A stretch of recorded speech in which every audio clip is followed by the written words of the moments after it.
Bonjour à tout le monde. Aujourd'hui, c'est une très belle journée d'été, très chaud. On se plaint naturellement parce qu'il fait chaud. Imaginez, dans un mois ou deux, ben, on se plaignera parce que il va faire froid, mais quand même, on se plaint toujours finalement au bout de la ligne, à quelque part pour la météo. Mais c'est une très belle journée d'été. Et puis, la température n'est pas aussi terrible que ça, comme en Europe. En ce moment, en Europe, c'est terrible. Moi, je suis originaire d'une ville en Italie qui s'appelle Milan. Et puis, ils ont comme température 38 degrés. Notez 38 degrés, puis il n'y a pas de vent et rien. Puis en plus, au moins quand moi je vivais là, ben, c'était très pollué en plus. Donc, il y avait une inversion thermique, comme on dit. L'inversion thermique, c'est que tous les gaz montent. Et puis, mais il y a comme une couche d'air qui empêche la pollution de se répartir sur toute la planète. Et donc, ça fait une sorte de chambre à gaz. Ça, c'était à l'époque. Imaginez. Bon, ben, une fois dit tout ça, de quoi on va parler aujourd'hui? On va parler d'abord le marché boursier en passant, ça va très bien. Quoi qu'on dise de M. Trump, quoi qu'on dise, on ne dit plus rien de M. Trump, j'ai pas l'impression. Mais toutes les critiques se sont vidées dans le sens que on voulait que le prix du pétrole, pour faire mal à monsieur Trump, le prix du pétrole se mette à monter. Il est monté, mais quand même descend aussi. Il est potable, finalement. C'est pas la fin du monde. Et tout ça. Donc, c'est acceptable. Donc, naturellement, lui, il fait tout ça. Il joue beaucoup sur l'idée que au mois de novembre, il y a les élections pour le renouvellement des chambres aux États-Unis. Et donc, il voudrait gagner, naturellement, et les républicains et l'autre côté aussi. C'est-à-dire de gagner la possibilité de faire passer les lois comme lui, il veut.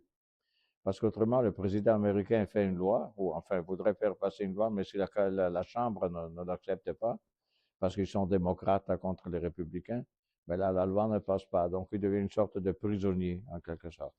Non, il doit éviter tout ça. On va voir qu'est-ce qui va arriver. Ça va être intéressant. Mais de quoi on va parler aujourd'hui? On va parler d'un monsieur qui s'appelle, la prononciation, s'il vous plaît, à vous de la retrouver la bonne. C'est Knut Wicksell. Knut, K-N-U-T. Wicksell, c'est W-I-C-K-S-E-L-L. Donc, c'est un monsieur suédois qui a vécu pratiquement entre la fin du 19e et le début du 20e. C'était une époque un peu spéciale, dans le sens qu'on s'en allait vers l'abolition de l'étalon or et on s'en allait vers le papier monnaie sans avoir l'or en arrière. En réalité, c'était à savoir qu'est-ce qu'on pouvait faire avec, parce qu'une expansion économique demande beaucoup d'argent. Mais à l'époque, beaucoup d'argent, on pouvait l'avoir seulement s'il y avait assez d'or en arrière pour imprimer. Donc finalement, on se détachait petit à petit de l'idée que l'or était la base de la valeur d'une monnaie. Ça durait depuis des siècles, ça, de l'époque de M. Newton. Imaginez, Newton, c'est le monsieur qui a découvert la force de gravité de la pomme là, qui tombe de l'arbre, puis tout ça, au 1500 et quelques. Eh bien, lui était devenu comment dire, le responsable du papier-monnaie britannique en fonction de l'étalon or. Mais ça a marché pendant des siècles, mais à un certain moment, l'expansion économique, les découvertes économiques, le fait d'avoir inventé, par exemple, le chemin de fer et puis la machine à vapeur et puis toutes ces choses-là, a fait en sorte que l'industrialisation a permis un développement énorme de l'économie et donc finalement, ça demande beaucoup d'argent. Et cet argent-là ne pouvait pas être lié simplement à l'or. En d'autres mots, on fait de l'argent seulement si on a l'or en arrière. Donc, il fallait conquérir des pays qui avaient de l'or, voler l'or, et puis, théoriquement, là, et pour pouvoir imprimer de la monnaie. C'est pour ça que petit à petit, on a appris à imprimer de l'argent sans être nécessairement soutenu par autant d'or que c'était dans le passé. Donc, ce monsieur-là vit cette époque-là. Il est suédois et il n'a jamais, je crois, bougé de la Suède. Et c'est un monsieur qui était renommé et il a découvert une chose très intéressante. Il a découvert le taux naturel, le taux d'intérêt naturel. Aujourd'hui, on sait ce taux naturel, le taux d'intérêt naturel, mais c'est quoi un taux d'intérêt naturel? Parce qu'on est porté à penser que c'est la Banque centrale du Canada ou la Banque centrale des États-Unis qui dicte quelle est la valeur de la monnaie et puis tout ça, ou à travers les taux d'intérêt. En réalité, il y a un taux d'intérêt qui est normal, disons, ou naturel, et un taux d'intérêt artificiel. Et il faut que l'artificiel s'approche de plus en plus au taux naturel. C'est quoi ce taux naturel? Ben, c'est l'objet de ce vidéo ici. Donc, on va parler de ce monsieur. Et ce monsieur, finalement, il a parlé donc justement du taux naturel, et d'intérêt, de taux naturel d'intérêt et le processus de cumulatif. On va voir qu'est-ce que c'est tout ça. Donc, le monsieur, je vous l'ai dit, qu'est-ce que c'était? C'est donc un grand monsieur suédois. Et puis, et voilà. Donc, c'est l'époque, je vous l'ai dit, dans quelle époque nous sommes. Donc, nous sommes à la fin du 1800 et quelques, donc 1895. Et nous sommes, dans 20 ans, ce sera la première guerre mondiale et puis tout ça. Et ce sera la fin de l'étalon or, exactement. Donc, l'héritage classique, il prolonge la philosophie des anciens, comme Ricardo et Mill, sans aller dans les détails de ces gens-là, parce qu'autrement on passerait l'après-midi à parler de ça. Mais à vous de savoir si ça vous intéresse, d'aller voir c'est quoi que M. Ricardo et M. Mill disaient. Donc, c'est un monsieur qui suit donc la théorie des économistes du passé, mais en même temps, il fait sa critique aussi pour l'améliorer.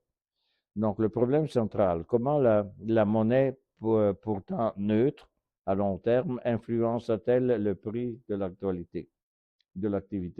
Donc, le prix de l'activité, ben, c'est ça le prix. Quand une compagnie produit des biens, met un prix, il faut que le prix soit d'accord avec la capacité des gens d'acheter le produit, avec le désir de l'avoir. Donc, l'innovation qu'il a, c'est qu'il relie la sphère réelle de l'épargne-investissement à la sphère monétaire via les taux d'intérêt. Donc, il fait le lien entre les taux d'intérêt. Notez qu'à l'époque, les banques centrales, il y avait juste la Banque centrale en Angleterre, je crois, qui avait été fondée vers 1860, quelque chose comme ça. Mais il n'y avait pas de banque centrale ailleurs. On n'avait pas de banque centrale au Canada, on ne l'avait pas aux États-Unis. Aux États-Unis, ça s'est fait, je pense, en 1914, quelque chose comme ça. Donc, finalement, lui, il a fait le lien entre les taux d'intérêt dictés par la Chambre de compensation, dictés par euh, disons, par la Banque centrale, si on la met comme ça avec la Banque centrale, même si ça n'existait pas encore. C'est les banques essentiellement qui créent les taux d'intérêt à l'époque. Et puis, il fait ça, le lien entre l'épargne et puis le taux d'intérêt. C'est-à-dire, le taux d'intérêt fait le lien entre l'épargne et la consommation de l'épargne pour produire des biens. Donc voilà, le taux d'intérêt naturel. Donc c'est quoi au juste là? Eh bien, le taux d'intérêt réel d'équilibre, quand il égalise, notez bien, il égalise l'épargne et l'investissement dans une économie en nature, donc sans monnaie. C'est-à-dire, on épargne d'un côté, de l'autre côté, on consomme ses épargnes. C'est l'équilibre entre les deux. Si on épargne trop, ben, on produit moins. Si on produit trop, ben, finalement, ben, ça crée une autre distorsion. Donc, le taux naturel, c'est l'équilibre entre l'épargne, finalement, et la consommation de cette épargne pour produire des biens. Donc, il est compatible avec donc un niveau de prix stable est déterminé par la productivité du capital, la préférence pour le présent et l'offre de facteurs réels. Donc, le taux du marché, encore une fois, je reviens toujours à la même page numéro 5. Oui, le taux d'intérêt nominal fixé, donc il est fixé par les banques, comme on a dit, taux d'escompte, taux de prêt. Donc, le taux d'escompte, c'est le taux que les banques font à une compagnie qui emprunte de l'argent. Et puis finalement, ça c'est le taux d'escompte. Enfin, c'est pas tout un peu confus un peu ici, mais c'est le taux de prêt. C'est-à-dire la banque a fait des prêts à un certain taux, mais à son tour, elle reçoit l'argent et elle donne un certain taux d'intérêt en échange pour déposer de l'argent à la banque. Donc, c'est la différence entre, si vous voulez, le taux d'intérêt que la banque offre à qui dépose l'argent à la banque par rapport au taux d'intérêt que la banque a fait à qui emprunte de l'argent. Donc, il dit que ça peut s'écarter durablement du taux naturel. Donc, instrument de la politique monétaire. Les banques contrôlent le crédit. Elles peuvent créer de la monnaie. Influence directe sur l'investissement. Si on va plus loin, voici des exemples concrets. Donc, aux États-Unis, à l'année 2000, par exemple, ça c'est récent, l'année 2000. Donc, la Fed, le taux de réserve fédérale, est très bas, 1%, alors que le taux naturel est estimé plus élevé. Il y a donc un boom dans l'immobilier et une bulle de crédit. L'écart a alimenté un processus cumulatif d'expansion. Donc, notez bien, le taux d'intérêt de la Fed est plus bas que le taux naturel. Et donc, ça favorise une expansion. Dans la zone euro, ça c'était l'an 2000 à peu près. Dans la zone euro, donc 2015-2022, les taux directeurs sont négatifs même, imaginez. Un taux d'intérêt, c'est-à-dire on dépose l'argent à la banque, il faut qu'on paye pour laisser l'argent à la banque. Un taux d'intérêt négatif ou proche de zéro. Si le taux naturel était supérieur, cela a stimulé l'endettement et soutenu les prix des actifs comme immobilier et les actions. Ensuite, il y a un autre exemple, c'est le post-Covid de 2021-2023. C'est le stimuli monétaire massif, plus les taux bas, crée une demande forte et quand l'offre n'a pas suivi, l'écart a contribué à la poussée inflationniste. Ça va tout normalement, c'est clair. Regardez donc. La page suivante, à la page 7, il vous donne le processus cumulatif. Lorsque les taux du marché s'écartent du taux naturel, un processus dynamique s'enclenche. Donc, il dit, si le taux du marché est inférieur, ça c'est la partie de gauche de la page, si le taux d'intérêt, si le taux du marché est inférieur au taux naturel, on a un crédit bon marché, on a des investissements qui augmentent, la demande de biens et d'équipements augmente, le prix des biens de production augmente, revenus et demande de consommation augmentent, et le niveau général des prix augmente. Donc, il y a un processus inflationniste accumulé. Ça, c'est toujours le monsieur de Suède là, qui a trouvé tout ça. Un autre exemple, si le taux du marché est supérieur au taux naturel, le crédit est cher et les investissements descendent, la demande de biens d'équipement diminue, le prix des biens de production diminue, le revenu et demande de consommation diminuent et le niveau général des prix diminue. Là, on a un processus déflationniste cumulatif. C'est le cas contraire du précédent. Donc, à retenir, taux du marché inférieur au taux naturel, apparemment, c'est bon pour l'expansion. Le taux du marché supérieur au taux naturel, ça fait mal à l'économie. Donc, c'est précieux de connaître ce taux naturel. Donc, une banque centrale abaisse son taux directeur de 4% à 1,5. Ça, c'est un exemple. Alors que le taux naturel est estimé à 3%. Donc, on estime le taux naturel à 3, mais la Banque centrale baisse le taux d'intérêt de 4 à 1,5%. Donc, les entreprises empruntent massivement pour construire des usines et des logements. La demande de main-d'œuvre et de matériel bondit. Ceci crée des salaires plus hauts et les prix montent. Tant que le taux reste trop bas, les mouvements se poursuivent et s'amplifient. C'est ça le processus cumulatif. Donc, année, par exemple, 1920, aux États-Unis, le crédit abondant et le taux bas favorisent le boom boursier et immobilier. Quand la Fed resserre trop tard, le retournement déclenche la Grande Dépression. Donc, le processus inverse. Ça, c'est dans les années 1920. On sait que le crash boursier des années 1920 et 30. Ou dans le cas du Japon, l'année 1990, après l'éclatement de la bulle, les taux restent bas longtemps, mais le taux naturel euh, a lui-même baissé.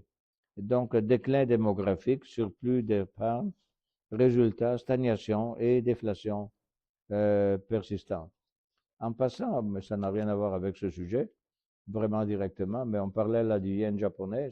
Aujourd'hui, le yen japonais est en crise. Si vous lisez un peu, on a, par exemple, la Banque centrale américaine veut soutenir le yen japonais. Pourquoi il veut le soutenir? Parce que le yen japonais, finalement, parce que le Japon possède une grande quantité d'obligations américaines. Et puis, si elle veut soutenir la monnaie japonaise, c'est-à-dire il faudrait qu'ils vendent finalement ce qu'elle a comme inventaire de produits américains, des taux d'intérêt, et ceci ferait augmenter les taux d'intérêt. Donc, c'est un peu le moment actuel. Naturellement, ça n'a rien à voir avec notre page ici qu'on a en question, mais c'est intéressant finalement de voir un peu de temps en temps, de regarder qu'est-ce que c'est qui se passe avec ce yen japonais. Donc, le mécanisme du processus cumulatif. Donc, le premier mécanisme, écart de taux. Les banques fixent un taux inférieur ou supérieur au taux naturel. Deux, déséquilibre, c'est-à-dire avec l'investissement, le I c'est investissement, différent, le symbole qu'il a, ça veut dire différent, différent de l'épargne désirée, c'est-à-dire le dollar. Les banques comblent l'écart par création de monnaie. Et l'ajustement des prix, les prix se mettent en mouvement, le processus se poursuit tant que l'écart des taux subsiste. Le retour à l'équilibre, seul un retour du taux du marché vers le taux naturel stabilise le niveau.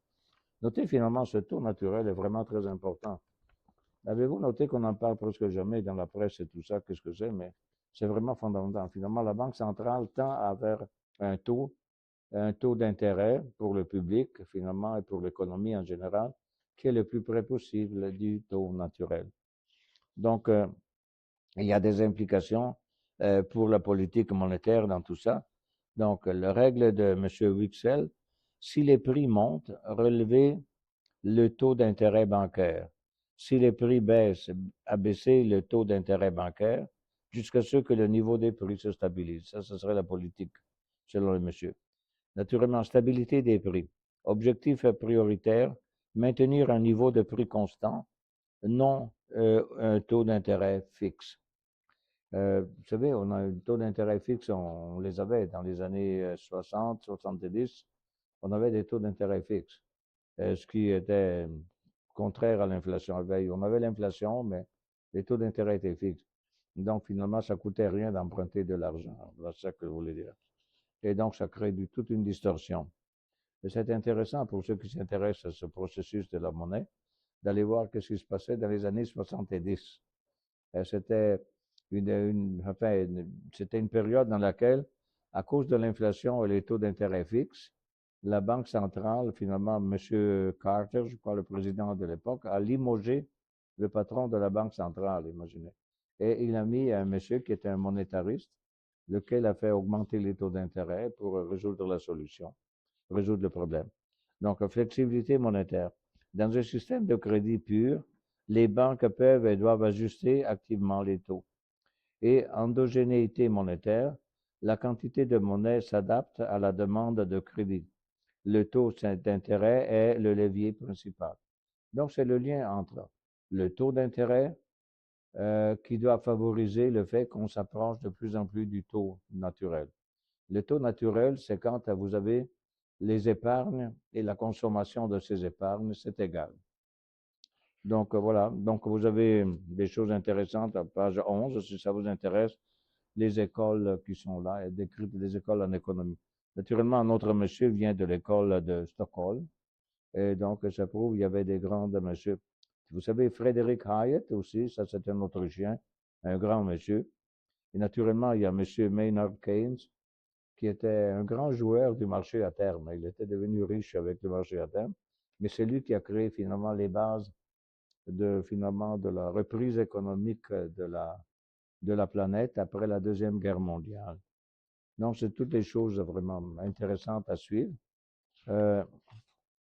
Moi, je sauterai toute cette partie concluante à la page 12, à vous de la lire, ainsi que la page 13 pour les références. Mais encore une fois, le secret, si on peut dire, de ce monsieur, ou finalement la grande contribution de ce monsieur, est d'avoir parlé d'un taux, comment dire, un taux d'intérêt naturel, et le taux d'intérêt naturel est lié au fait d'avoir, pardon, des épargnes qui sont égaux finalement à la consommation de ces épargnes. Donc voilà, c'est tout pour aujourd'hui. C'est un sujet vraiment très intéressant. Et naturellement, ceux qui s'intéressent d'économie devraient, ben, il y a les références à la fin. Donc, si ça vous intéresse de passer à travers ces références, c'est vraiment intéressant. Et voilà, c'est tout pour aujourd'hui.